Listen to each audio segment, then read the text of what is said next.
You don't get to choose your parents. You don't get to choose your siblings. The only person in your life you can choose is your partner. So why would you choose a loser? And I ask you, what church do you attend? You're telling me, oh, you attend a church that is not Pentecostal. I'm very sorry. But that is where the getting to know ends. I'm also building myself. So if we're going to do this life thing together, what you're adding to me has to be substantial. Welcome back to my YouTube channel. My name is Tamara. So I was actually going to drop this video on Instagram, but I think YouTube is going to give me the allowance to actually speak a lot. Henceforth, when I'm dealing with the opposite gender, these are the things that I will not be taking lightly. These are the things that I will be changing, because I think I've passed the stage where I should, be lackadaisical with my boundaries. I feel like if I'm dating you, if I'm seeing you, I should be seeing you because I think that would be a good future. I think that you could be my future husband. I think that we could get married and start a family.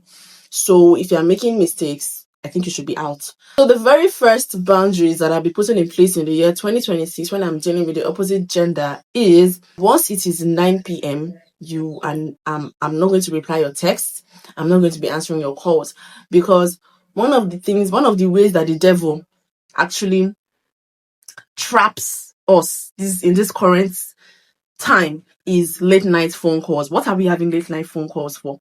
Anything that is after 9 p.m., we'll have to do it the next day. Number 2 boundaries that we're putting in place when dealing with the opposite gender is, we do not have to talk every day if the chats are pointless. When I was younger, I used to feel that one of the best ways to know that a man is truly into you and that he likes you is when he chats with you constantly, when he calls you morning, afternoon, night, late night phone calls. People are talking for like 7 hours into the next day. No, I'm not going to be doing that there. We are adults and we have things we are doing. If we're having late night conversations and you are calling me every time, you better be getting me some money. You better be getting some money into your pockets. You better be getting some money into my pockets. So if there is no defined purpose for why we're texting every day, calling late night, there is no point. So we don't have to text every day. You can check in once or twice in a day and then be like 2 days after we talk. Because honestly, number 3 boundaries I'll be setting in place when dealing with the opposite gender is, I am no longer going to be settling for potential. I am judging you based on your reality. I am observing you based on what I'm seeing. I'm also building myself.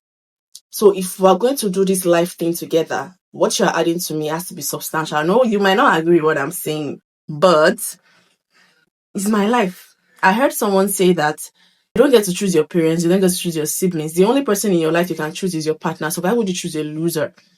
Why would I want to give my children a father that's, why would I want to have a husband that's, So no longer will I be settling for potential. I'm working with reality here. What are you bringing to the table? 2 of us together, what are we going to bring? Like, what are we doing? Do you get? Because if you as a man can ask, what am I bringing to the table? I should be able to ask you too. Hence, I have to observe. So if the reality is not matching with my reality and my future, out. I think we're on number 4 now. As a lady, you have like your non-negotiables when you're looking for a partner, like a very serious partner. And one of my non-negotiables is, my partner must be a Christian and must also attend a Pentecost church. Because like me, I attend a Pentecost church. Do you get? So when I say I will not overcompensate, once I meet a guy and I'm thinking I'm getting to know this guy and I'm actually liking this guy, and I ask you, what church do you attend? You're telling me, oh, you attend a church that is not Pentecostal. I'm very sorry, but that is where the getting to know ends. Henceforth, like, it ends there.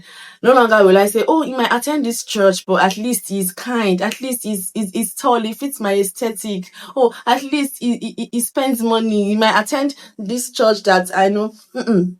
Because I have promised myself that I'm not going to get married or start a family with somebody that doesn't attend my kind of church. Number 5 is, no longer will I give the opposite gender second chances. I will no longer be giving second chances. That means if you are coming to me, you have to come correct from the get-go. No longer will I be giving second, because I've realized that giving second chances always comes back to bite me in the bum bum. And I no longer have any bum bum for anybody to bite again. So if you're coming to me, you have to come correct. And if you're not coming correct, there, go.